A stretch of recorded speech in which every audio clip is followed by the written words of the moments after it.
Condition 2,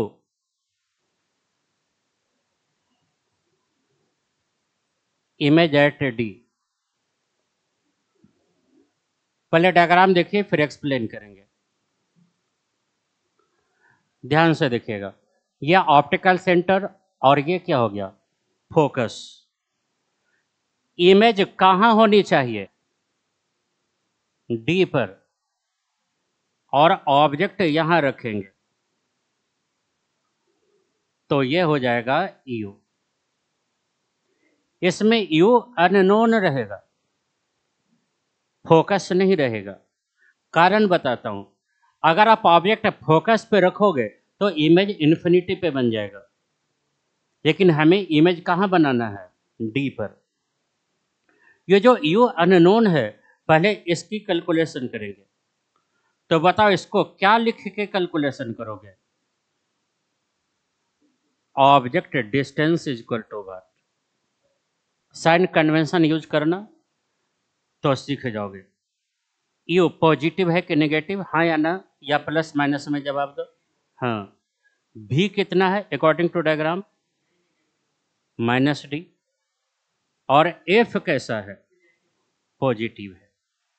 तो you हो गया, भी हो गया, डी हो गया। उसके बाद लेंस फार्मूला लगाएंगे। याद करिए पिछले classes, 1/v -1/u is equal to 1/f। 1/-d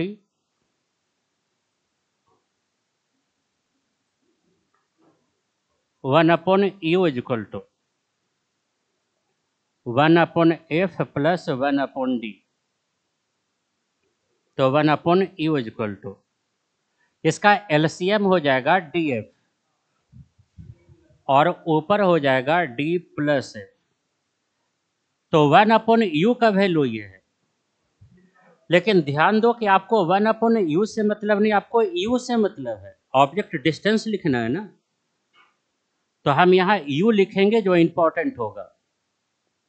कितना होगा बोलिए, u बराबर F D, F plus D.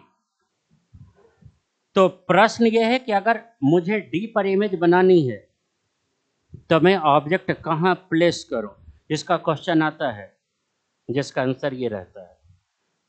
इसी में आपको यह सीखना है कि इस कंडीशन में मैग्नीफाइंग पावर कितना। तो आप कंडीशन 1 याद करिए, डी अपॉन यू को मैग्नीफाइंग पावर कहते थे। बोले थे ना कि हमेशा डी अपॉन यू वर्क करेगा। तो m is equal to D, और अपॉन यू को लिखेंगे 1/u। तो ये कहलाएगा m is equal to D into 1/u। ये देखो क्या है, f plus D upon D F. D से D cancel, f plus D upon F, 1 plus D upon F. ये इंपॉर्टेंट हुआ मैग्नीफाइंग पावर।